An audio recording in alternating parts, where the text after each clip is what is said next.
Skill zone Sadhana the divine path కి మీ అందరికి స్వాగతం సుస్వాగతం. ఛానల్ ఎవరైనా మొదటిసారి చూస్తున్నట్టయితే సబ్స్క్రైబ్ చేసుకోండి. వీడియో నచ్చితే తప్పకుండా ఒక లైక్ చేయండి. హరే కృష్ణ అని కమెంట్ చేయండి. ఈరోజు 15వ అధ్యాయంలోని 17వ శ్లోకాన్ని నేర్చుకోబోతున్నారు. ముందుగా శ్లోకం.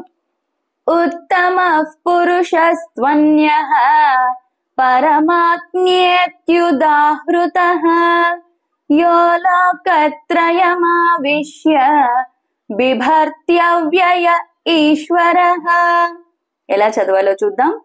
ఉత్తమ పురుషస్త్వన్యః పరమాత్మ్యేత్యుదాహృతః యో లోకత్రయమావిశ్య బిభర్త్యవ్యయ ఈశ్వరః. మరొకసారి పూర్తి శ్లోకం.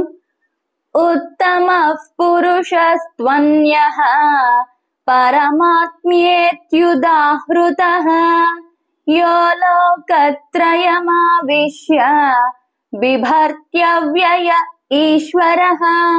దీని భావం ఏంటో చూద్దాం. అర్జున, శరడు కాదు, అక్షరుడు కాదు, అవ్యయుడు మరొకడు ఉన్నాడు. ఇతడినే ఉపనిషత్తులు పరమాత్మ అని, ఉత్తమ పురుషుడు అని పేర్కొన్నాయి.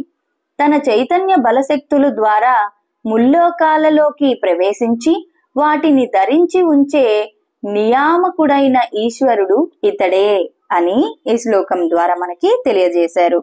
మరొక శ్లోకంతో మళ్ళీ కలుద్దాం. అంతవరకు సెలవు. నమస్కారం. హరే కృష్ణ.